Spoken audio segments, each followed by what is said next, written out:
No, we don't duct tape it, but we do fix this fender the right way. Find out how, the tools we use, and other tips and tricks. Hi, I'm Larry. This is my channel, Miller's Rods and Mods. I'm just your average guy that works on anything and everything big or small, from custom fabrication to routine maintenance. In the process, my family and I do our best to have a little fun. As I learn to perfect my skills, follow along and enjoy. After you remove the wheel and trim, you can get to cutting the inner fender well support out, if yours still exists. You can cut some of the body away in the wheel well if you have to, but be careful not to cut too much away because you're going to need it. I'll explain more about that later in the episode. And don't worry about the inner fender well, we'll have to make a new one, but for now, let's get back to cutting. We cut this piece out, cut the inner fender well. As you can see, it's pretty rotted. I have no use for it. We're going to make a new one. But if you're trying to do a nicer job, there's an easier way, well, I guess a more time-consuming way to do this. But there's spot welds here, here, and right there. So you want to drill those out.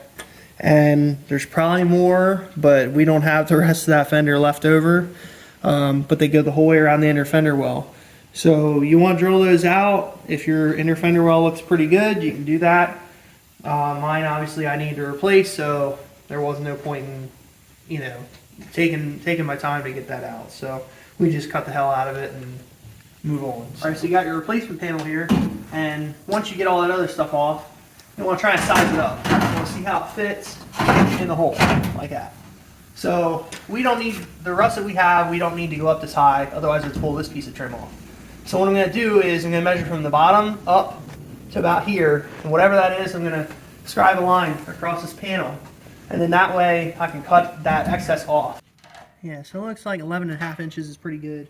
So we're going to do another 11.5 right here.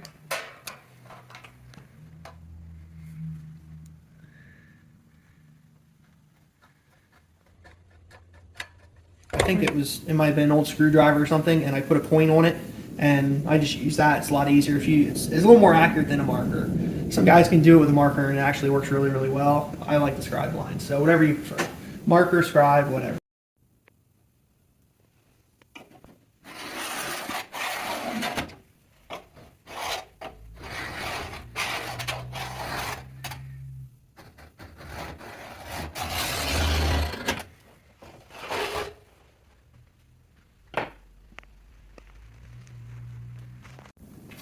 Alright, so what I'm going to do now is cut with my shear tool right along the line there.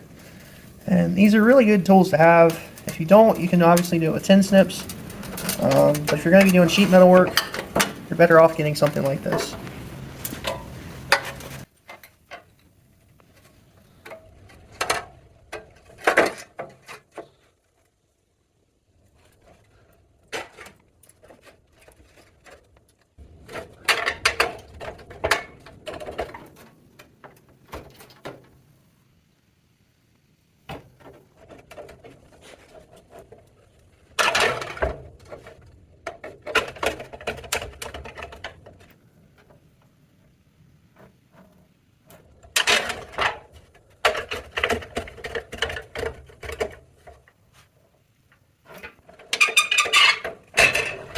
I was cutting with this tool, I wanted to mention is when you bring the blade down like this, if you're not at the end of your cut, pull it back up and then move it back through the blade. Don't go all the way to the edge of these blades right here. If you do, it'll do something like this. See how it cuts them and like tears the metal and then bends it. And I know that doesn't seem like a huge deal, but if you do that, like say it takes you 5 cuts and you have 5 of those you gotta flatten out or fix, or so just keep moving the metal until you get to the end of your cut, and then when you get to the end of your cut, then you can make sure, like this is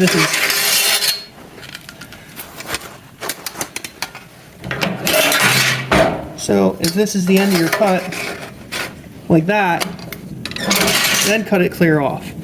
But if it's not, you don't want to make those marks the whole way through your panel. I just wanted to kind of point out here, we're going to have to re-drill these holes. Here, here, here, here, here, here.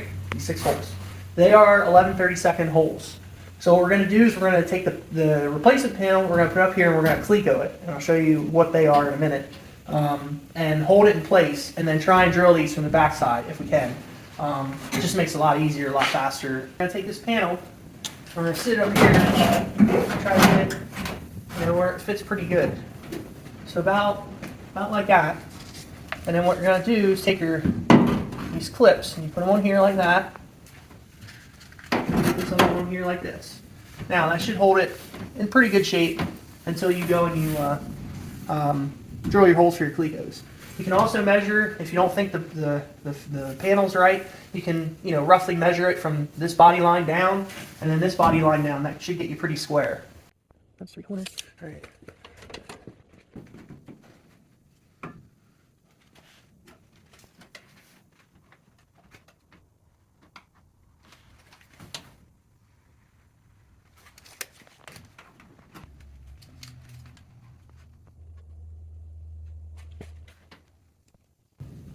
These are clecos here. Basically what you do is you put them in these pliers like that, and when you squeeze on it, it allows this to come out of this housing here, and then when you pull it back, it spreads them, so it'll pull the sheet metal like flat up against the other piece of sheet metal, hold it in place. That's how those work.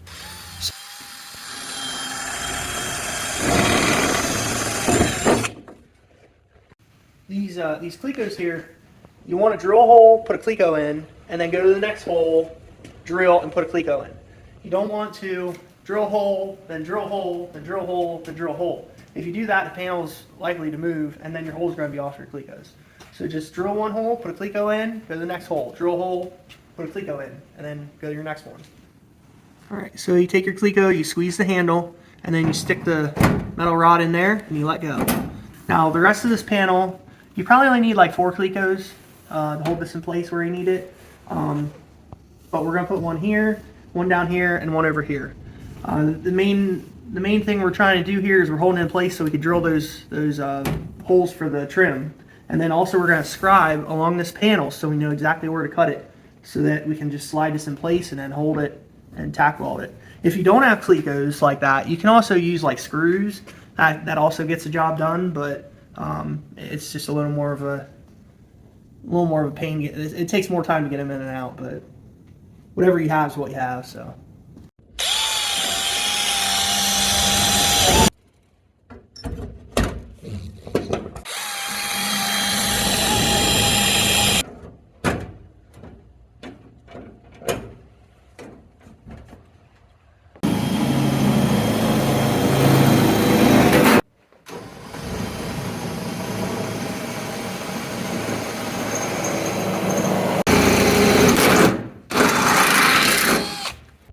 Alright, so there were 3 holes we couldn't get to because the inner fender well was in the way from the bed. So we just kept it clecoed. We put used a paint marker and made a dot. So we're going to drill this one out, and then there's one here, and then one right here actually next to the cleco. This one here is actually a different size because it's the one where it's a threaded nut that you need.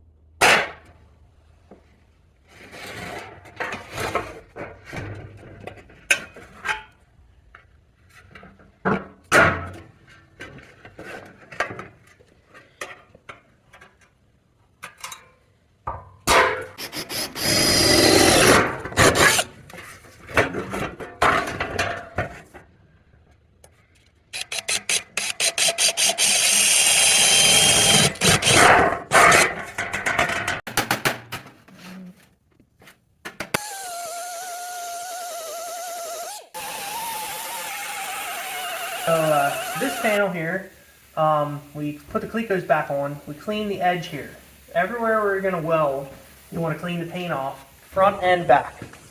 And we put the clecos in, and now what we're going to do is scribe the line. The other thing you can do is check your holes, make sure if you happen to take the panel off to drill most of these holes, you can check it. You can put a light behind it like this, and then you can see that, like, you see if your hole lines up. A couple of mine are a little off, but they'll be all right for what we're doing here. So if you want them like perfect, you can re-weld that hole and then drill them again if you need to. So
While I was working on this panel, I thought of this later.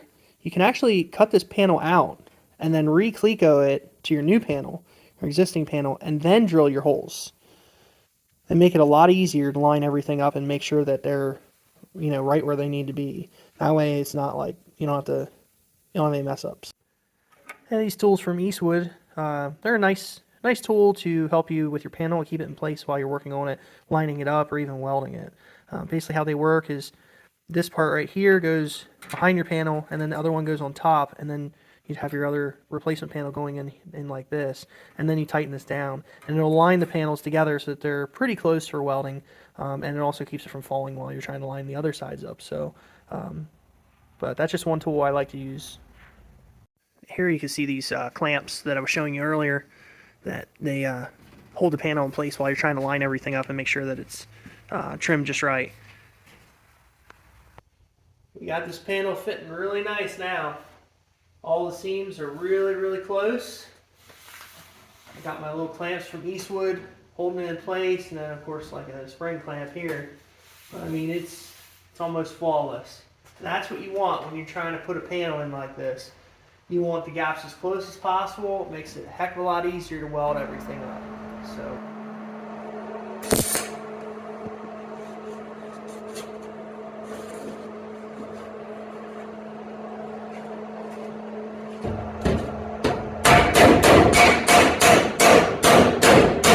I just started tack welding these panels together in an exaggerated form, or way to show you. The panels, when you start welding them, they'll start doing this. So you have to take your hammer and dolly, put your dolly behind here, and your hammer up here, and you want to smack it, and it'll start flattening it back out. So you just take your dolly, put it back here.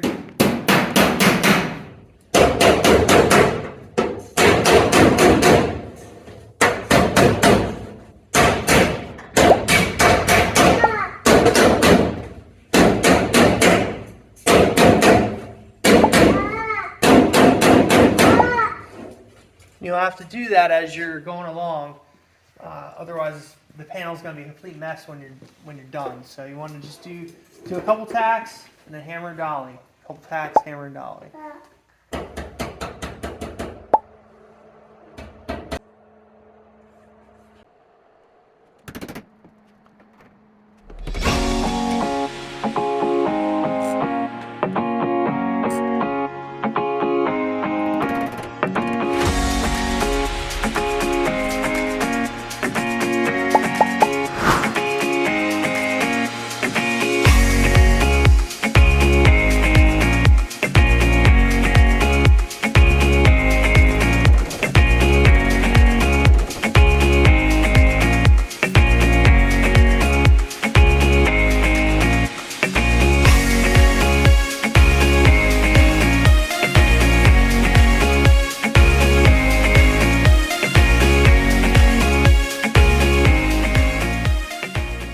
So I just wanted to mention with this, getting most of the tack welding done, sometimes you'll have really stubborn spots and it'll just keep blowing through.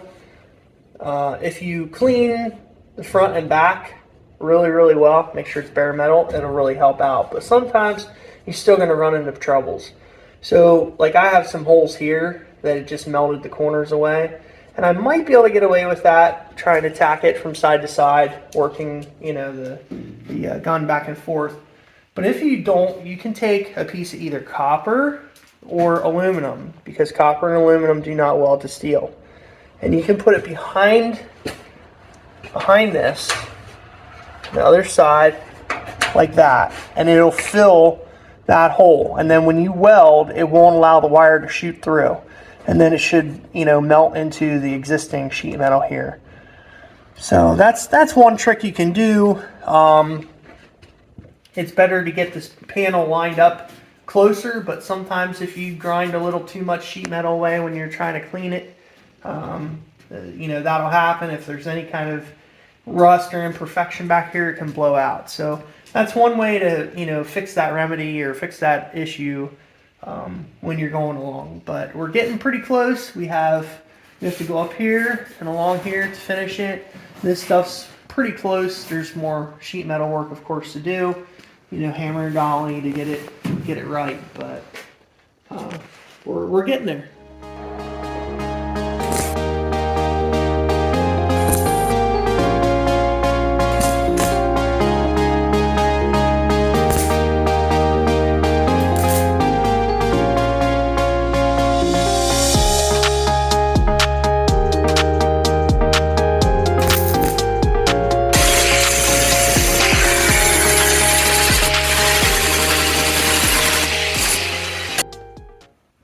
We got this panel all welded, and the welds ground down pretty far. This would be good enough. You could just put Bondo, slap Bondo over that, and call it a day. But I'm going to try something a little different. I'm going to try and get this almost perfect, that it needs minimal to almost no Bondo. Why would I do that? Good practice, honestly. So we're going to see if we can get it done. Maybe we will, maybe we won't. I did the other side on this bed last year, and we put Bondo in it. And I want to try to, you know, work on my skills a little bit, and this is one of the ways I can do that. So it's going to be a little bit of a task to figure it out, get it done, but I'll take you guys along and see if I can do it.